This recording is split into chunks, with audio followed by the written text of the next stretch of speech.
शिरोळ तालुक्यातील नांदणी इथं जनावरांच्या मांसाची बेकायदेशीर वाहतूक करणाऱ्या ट्रकवर शिरोळ पोलिसांनी कारवाई करून एकाविरुद्ध गुन्हा दाखल केलाय।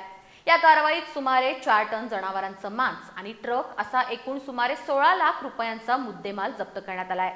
या प्रकरणी आयुब मौला जमादार वय वर्ष 36 राहणार जवाहर नगर इचलकरंजी आणि मेहबूब आलम राहणार सारथीनगर यांच्यावर गुन्हा दाखल करण्यात आला असून या संदर्भातील फिर्याद प्रल्हाद लक्ष्मण आंबी यांनी शिरोळ पोलीस ठाण्यात दिली आहे। शिरोळ तालुक्यातील नांदणी इथं जनावरांच्या मांसाची बेकायदेशीर वाहतूक करणाऱ्या ट्रकवर शिरोळ पोलिसांनी कारवाई करून एकाविरुद्ध गुन्हा दाखल केलाय। नांदणी परिसरात निळ्या रंगाच्या कॅरेटमध्ये जनावरांचं मांस एका ट्रकमध्ये भरलं जात असल्याची माहिती स्थानिक नागरिकांना मिळाली। संशय आल्यानं नागरिकांनी संबंधित ट्रक अडवून याबाबत तत्काळ शिरोळ पोलिसांना कळवलं। माहिती मिळताच पोलिसांनी घटनास्थळी धाव घेत 4 चाकी टाटा मोटर्स कंपनीच्या MH43 BP 4962 ट्रकवर छापा टाकला। तपासादरम्यान ट्रकमध्ये सुमारे 4 टन वजनाचं मांस निळ्या रंगाच्या कॅरेटमध्ये भरलेलं आढळून आलं।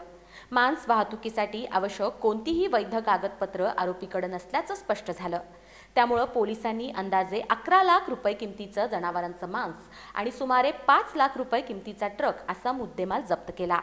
दरम्यान जप्त करण्यात आलेल्या मांस आणि वाहनाचा पंचनामा करण्यात आला असून मांसाचे नमुने पुढील तपासासाठी पाठवण्यात येणार आहेत।